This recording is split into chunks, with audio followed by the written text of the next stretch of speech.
Tem um site que se chamava 12ft.io, tá?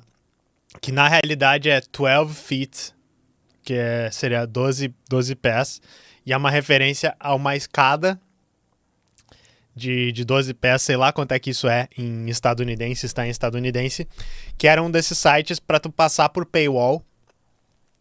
E a referência à escada era isso, porque se não me engano, talvez seja até por causa do Trump, porque tem uma fala famosa do Trump, eu vou ver se eu acho aqui depois na edição e boto, que era o Trump dizendo: nós vamos construir uma parede muito grande na fronteira, é uma parede que será tão alta que as pessoas não conseguirão passar, daí, talvez com uma escada.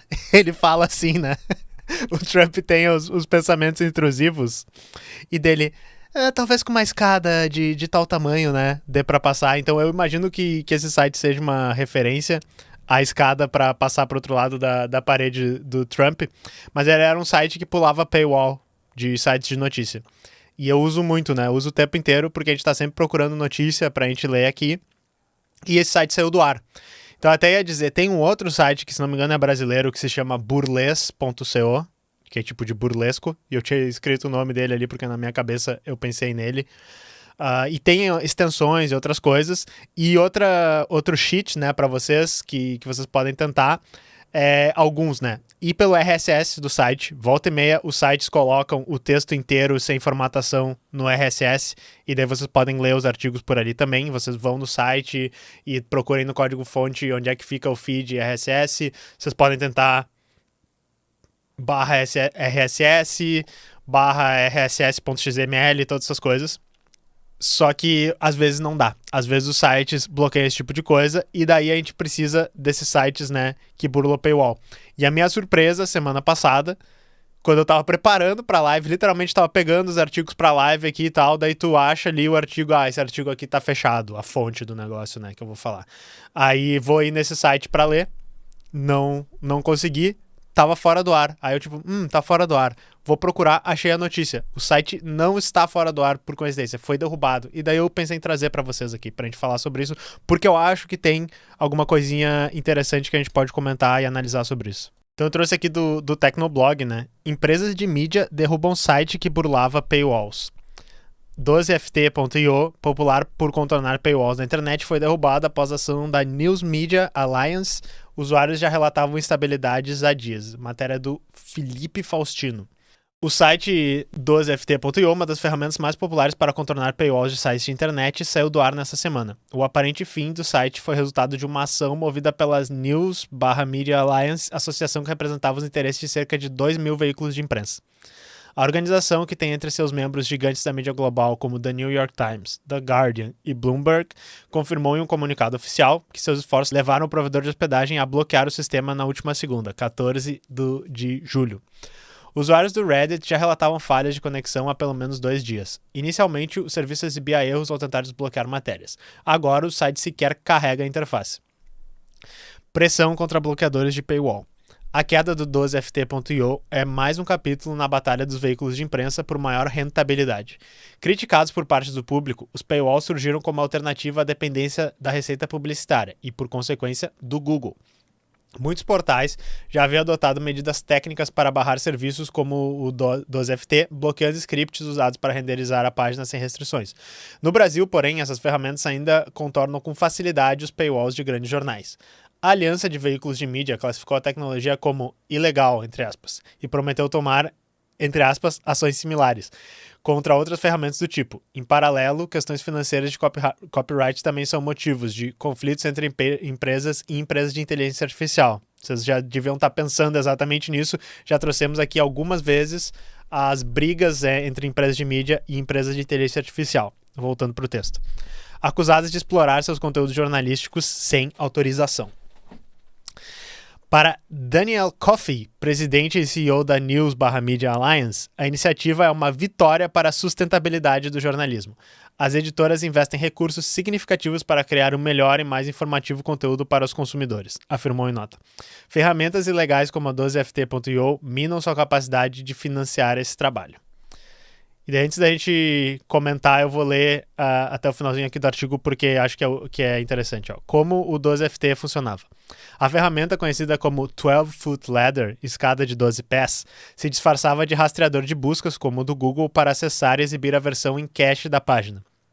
Para o usuário, era só colar o link da matéria original e aguardar o carregamento do texto. Thomas Miller, engenheiro de software que criou a ferramenta, afirmou que a ideia surgiu durante a pandemia, ao perceber que a maioria dos links em sua pesquisa levava a conteúdos bloqueados por paywall.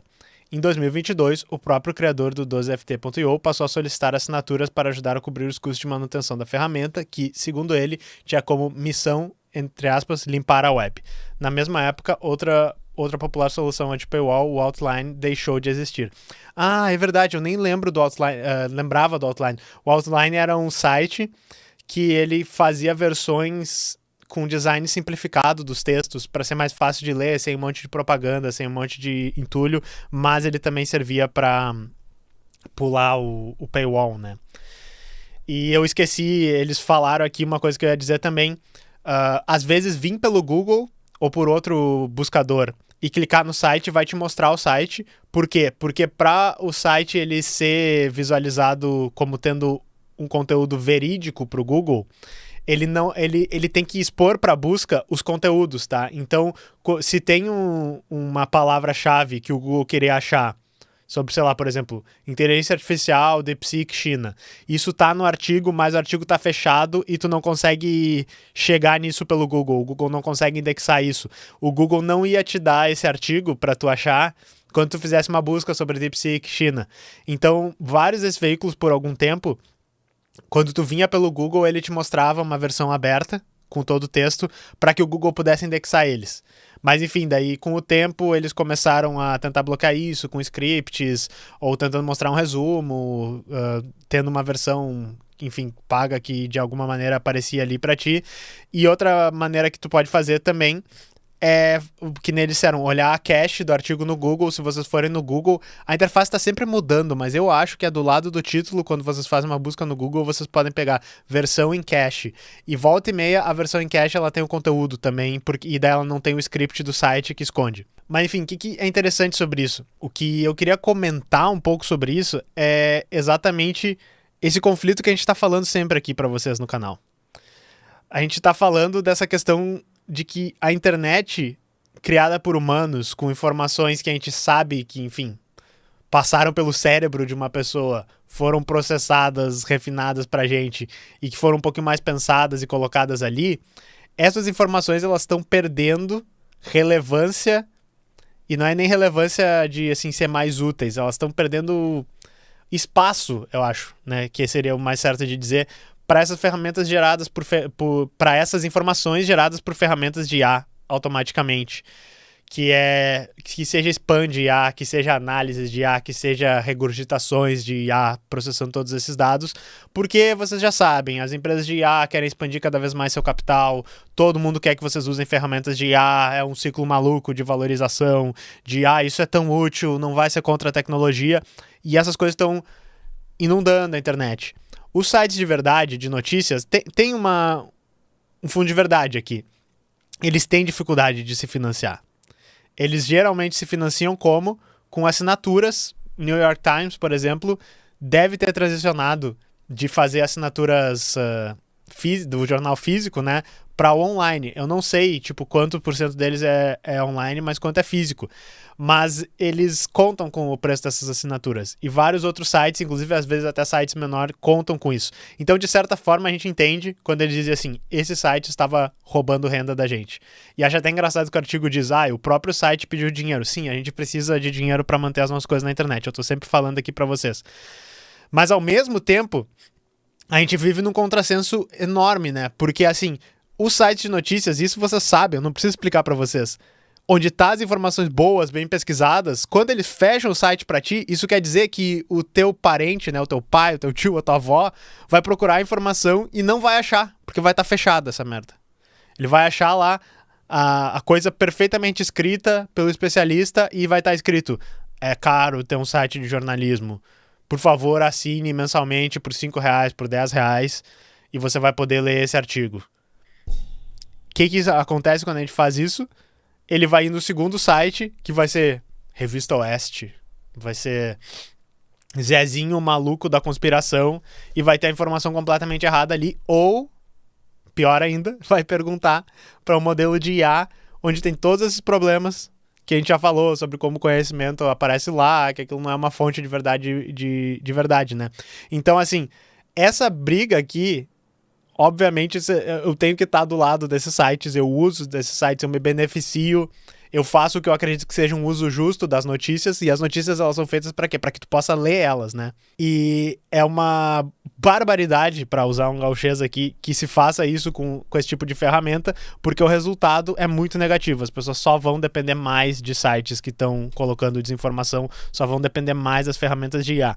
A briga desse tipo de site com as ferramentas de IA faz muito sentido. Nós já falamos aqui também do New York Times processando a OpenAI. Eu acho que o New York Times está certo. A OpenAI roubou o conteúdo deles para criar um produto que as pessoas estão usando como um substituto do New York Times. Então eu acho que eles estão certos em processar. Só que o que é o contrassenso enorme e o que me deixa maluco é que enquanto os Estados Unidos está falando de fazer um plano para o desenvolvimento da IA e acabar com a regulamentação da IA e usem IA, façam o máximo de IA, todos os nossos empregos estão migrando para essas ferramentas de IA, todo mundo está dizendo isso é o futuro, tem que usar, a informação de verdade e os veículos que empregam os repórteres que podem fazer esse tipo de pesquisa estão morrendo. E daí a associação, ela faz essa briguinha aqui para tirar um site que está garantindo que na realidade as pessoas tenham acesso ao trabalho dos jornalistas que estão lá, como se isso fosse o que é o responsável por estar morrendo a mídia jornalística. Tipo, é piada, tá ligado? É a mesma coisa que as associações aqui correndo atrás de pirataria no Brasil, quando o maior uso da pirataria mesmo no Brasil, de filmes, de músicas, é acesso à cultura, acesso à informação. Então, enfim, é desesperador. Eu peço desculpas pro pessoal por estar sempre trazendo uma coisa horrível aqui sobre IA, sobre esse tipo de coisa, mas a gente fica pensando, se a gente conseguisse mobilizar o nosso governo, né, que seja aqui no Brasil, o que fosse lá dos Estados Unidos, né? Se a gente conseguisse mobilizar a força inteira da sociedade, a força produtiva, para resolver o problema de acesso à informação, para recompensar pessoas que estão escrevendo boas histórias, para fazer a boa informação fluir, a gente poderia fazer isso. O problema é que a gente não quer fazer isso. Ou a gente não, né? O nosso sistema que visa valorizar o capital não tem isso como prioridade. Não é essa a prioridade quando Donald Trump está canetando um plano para desenvolvimento da IA. Não é essa a prioridade de Sam Altman quando ele diz que ele quer o desenvolvimento da IA. Não é essa a prioridade do New York Times. Não é essa a prioridade de nenhum desses grandes veículos. Pode ser dos jornalistas específicos, pode ser dos pequenos veículos. Acho que faz sentido para vocês, assim. Então, é um motivo, né? Número 3 milhões, porque a gente tem que se radicalizar, a gente tem que buscar efetivar uma mudança no mundo, porque sem isso é só decadência, é só pra baixo, tá ligado? Então, eu sei que às vezes é desanimador, muitas pessoas falam que é meio desanimador, a gente tá sempre trazendo uma coisa ruim que tá acontecendo e tal, mas isso é meio que combustível pra mim. Isso é meio que alimenta as chamas da minha raiva, tá ligado? Me deixa puto e enfim, eu consigo lidar com isso por enquanto. Vamos dar-lhe, gurizada, vamos resolver os problemas, é meio que a nossa única escolha, tá ligado? A nossa única opção é tentar resolver essa merda. Mas era isso, eu falei muito mais do que eu achei que eu ia falar.